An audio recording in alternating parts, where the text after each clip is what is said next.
Hello student, welcome to K2 Institute. So here we have a topic of growth of current in LR circuit. तो यहाँ पर इस case में हमारे पास एक इंडक्टर है, ओके, और एक रेजिस्टेंस है। यहाँ पे जो इंडक्टर और रेजिस्टर हैं ये दोनों के दोनों सीरीज में कनेक्टेड है। एक यहाँ पे की कनेक्टेड है इनके साथ, लेट अस से ये की है हमारे पास, और फिर ये कनेक्टेड है विद अ बैटरी, ओके। चलो उसकी वोल्टेज को हम वी लेट कर लेते हैं। तो हम क्या कर रहे हैं, यहाँ पे हम इस की को क्लोज कर रहे हैं। जब हम इस की को क्लोज करेंगे, यहाँ पे की क्लोज करेंगे, तो करंट फ्लो होना शुरू हो जाएगा। करंट फ्लो होगा तो इंडक्टर में करंट की ग्रोथ होगी, ठीक है। और फिर इंडक्टर में करंट के ग्रोथ होने का मतलब है कि यहाँ पे इंडक्शन हो जाएगा, इंड्यूस्ड ईएमएफ और इंड्यूस्ड करंट यहाँ पर आने लगेगा। ओके, सो व्हेन की इज क्लोज्ड, व्हेन की इज क्लोज्ड, तो होगा क्या, यहाँ पे अगर मैं किरचॉफ रूल लगाता हूँ तो जितनी वोल्टेज है वो वोल्टेज इंडक्टर और रजिस्टर में जारी होगी जब की को हम क्लोज करेंगे तो, राइट। अब ये टोटल वोल्टेज है, जैसे कि यहाँ पे इस सर्किट में यहाँ पे टोटल वोल्टेज है, और वोल्टेज अक्रॉस इंडक्टर हमें पता है कितनी होती है, वो होती है L D I upon D T, और वोल्टेज अक्रॉस रजिस्टर होती है आई आर। जैसे ही हम इसको सॉल्व करते हैं स्टूडेंट, तो हमारे पास ये आ जाएगा, ये यहाँ से चलना शुरू होएगी, ओके। तो यहाँ पर आ जाएगा v minus I R is equal to L D I upon D T. अब इसको क्रॉस मल्टीप्लाई कर देते हैं, तो अगला स्टेप हमारे पास क्या आ जाएगा, अगला स्टेप आ जाएगा हमारे पास, क्या आ जाएगा, D I upon V minus I R is equal to, ये इधर चला गया नीचे तो ये आ गया 1/L dt, okay. Now what we have to do, we have to integrate this part. तो इसको हम इंटीग्रेट करेंगे। शुरुआत में जब बिल्कुल ही हमने की को जस्ट एट द टाइम की को क्लोज करा तो करंट जीरो था, और यहाँ पे मान लो आई करंट आ गया, तो जीरो से लेके टी टाइम में आई करंट आया होगा, ठीक है। तो ये हमारे पास लिमिट्स हैं। और जैसे ही हम इसे इंटीग्रेट करते हैं, तो यहाँ पर देखो थोड़ा इंटीग्रेशन का पार्ट बता देता हूँ मैं, as many of you don't know about how to integrate these things. So 1/x का जो इंटीग्रेशन होता है वो होता है log x, राइट। लेकिन अगर हमारे पास कोई टर्म है, जैसे 1/a प्लस एक्स है, तो उसका इंटीग्रेशन क्या होगा, या फिर चलो ऐसे लिखते हैं a प्लस बी एक्स है, जैसे यहाँ पे है तो चलो a माइनस बी एक्स लिख देते हैं। तो यहाँ पर इसका इंटीग्रेशन होगा, पहले क्या करोगे आप, इस टर्म का करोगे अपॉन में, तो ये आ जाएगा natural log a minus B X. इस टर्म का इंटीग्रेट होने के बाद अब क्या होगा, अंदर वाले टर्म का डिफरेंशिएट होगा। यस, सही सुना आपने, डिफरेंशिएशन होगा। तो पहले हमने इंटीग्रेट कर दिया कि 1/x का इंटीग्रेशन log x होता है, now we have to differentiate. और जो भी चीज़ हम डिफरेंशिएट कर रहे हैं उसे अपॉन में लिख रहे हैं, तो यहाँ पर आ जाएगा 0 माइनस बी इंटू वन। तो ओवरऑल ये आ गया 1/-b natural log a minus B X.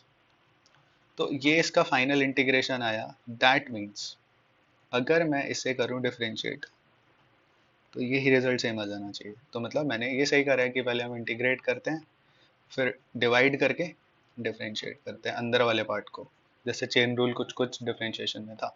तो इसे वापस से हम डिफरेंशिएट करके देख लेते हैं, ठीक है।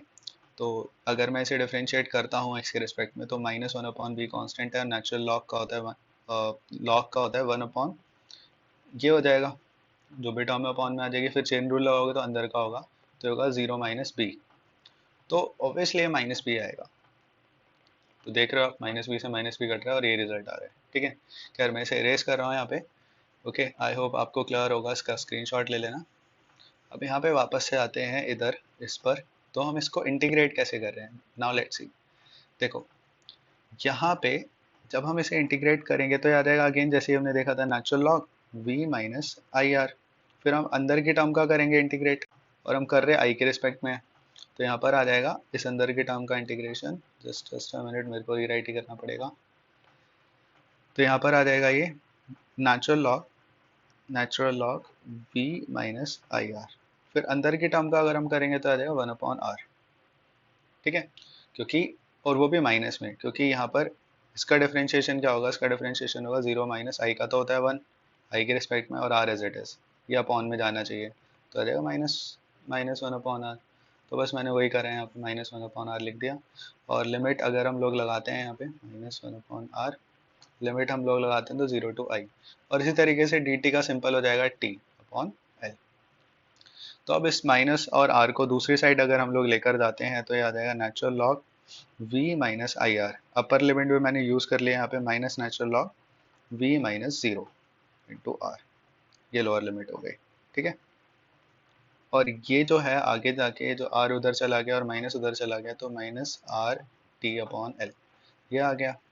अब आगे तो यहाँ पर आ गया log b minus log a is log b upon a, so I can write it as v minus I R divide by v is equal to minus R T upon L. And we all know कि हम log को उधर ले जाएंगे, exponent आ जाएगा, और मैं इसको सेपरेट करके लिख देता हूँ I R upon V is equal to e raise to the power R T upon L, so this will be 1। तो यहाँ पे अगर मैं इसको इस वाले पार्ट को इधर ले जाऊँ और इस वाले पार्ट को उधर ले जाऊँ, so here what will I get 1 minus e की power minus R T over L is equal to, ये उधर जाके प्लस हो गया, राइट। तो यहाँ पर आ गया आई आर अपॉन बी, ठीक है। तो यहाँ से अगर मैं करंट निकालता हूँ तो करंट आ जाएगा हमारे पास, वी ऊपर चला गया, टॉप पे आर नीचे चला गया, तो ये आ गया 1 minus e raise to the power minus R T upon L, ये आ गया। अभी V upon R, V is the maximum voltage which is given in that circuit and R is the resistance. So this is our maximum current. Okay. तो क्योंकि ये तब होगा हमारे पास जब कंप्लीट ग्रोथ हो जाएगी वहाँ पे। ओके, सो ये हमारे पास आ गया minus R T upon L. तो ये हमारे पास ग्रोथ का एक्सप्रेशन आ गया। अब इस एक्सप्रेशन के बाद हमें ग्राफ प्लॉट करना बहुत ज़रूरी होता है यहाँ पे। सो लेट्स सी, देखते हैं कैसे ग्राफ बनेगा इसका।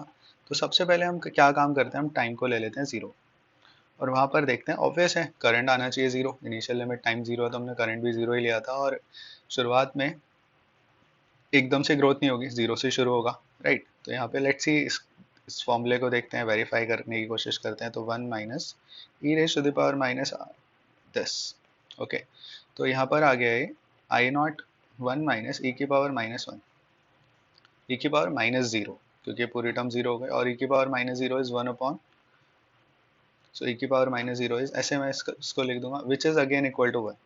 तो ये आ गया I naught into 1 minus 1, so current आ गया हमारे पास कितना, 0। तो टाइम 0 आया तो करंट 0 आ गया।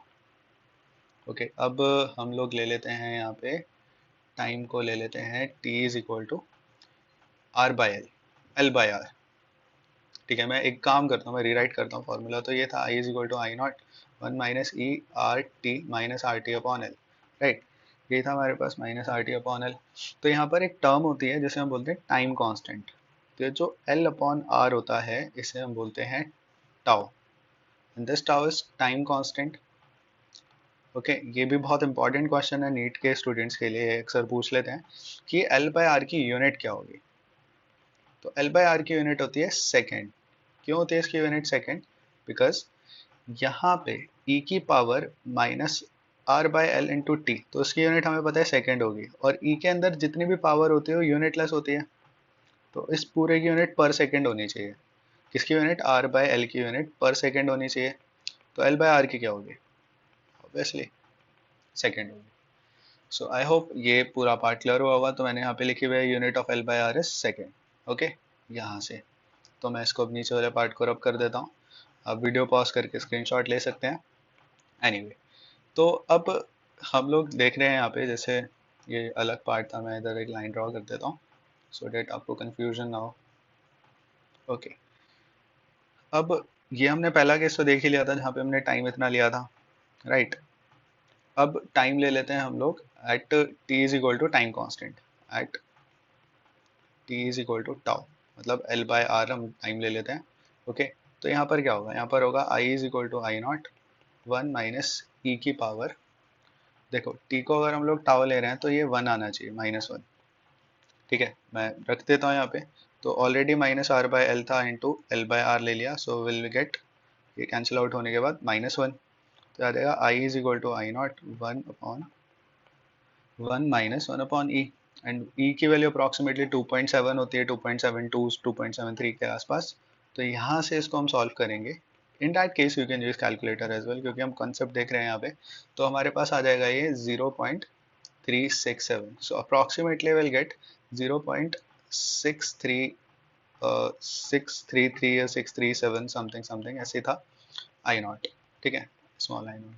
तो अप्रॉक्सीमेटली 63%, 63.2 या 3% आई नॉट जो है हमारे पास वो करंट आ जाएगा।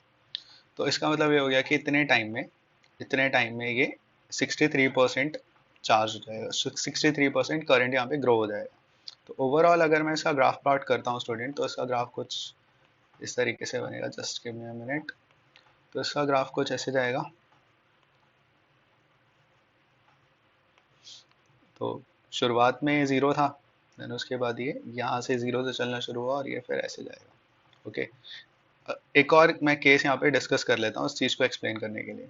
Like if we have infinite time, ठीक है, जैसे हमने दो केसेस लिए, मैं इसको हाईलाइट कर देता हूँ। एक तो हमने ये वाला केस लिया, ठीक है, एक हमने ये वाला केस लिया और एक हमने ये वाला केस लिया। अगर मैं टाइम को इनफाइनाइट ले लेता हूँ at T is equal to infinity, तो फॉर्मूला ये था I is equal to I naught one minus e की power minus R T upon L. तो ये बेसिकली आ जाएगा I is equal to I naught one minus e की power minus infinity, right. तो I upon sorry I is equal to I naught 1 upon e की power infinity is infinity, so e की power minus infinity is 1 upon e की power infinity, so we'll get infinity, and 1 upon infinity we all know 0, so I is equal to I naught 1 minus 0, so we'll get I is equal to I naught. So you can see इसकी जो maximum value पहुंचेगी current की, वो कितने time में पहुंचेगी। Obviously ये ऐसे सैचुरेशन आ जाएगा, इनफाइनाइट टाइम में पहुंचेगी। और जब टाइम कांस्टेंट होगा टाउ, तो यहाँ पर इसकी वैल्यू जस्ट अ मिनट, तो जब टाइम कांस्टेंट टाउ होगा तो उसकी वैल्यू अप्रोक्सीमेटली 63% होगी of I not. Okay, so that's it for today. ये ग्रोथ वाला पार्ट हो गया। अगली वीडियो के अंदर हम लोग डिके वाला पार्ट डिस्कस करेंगे।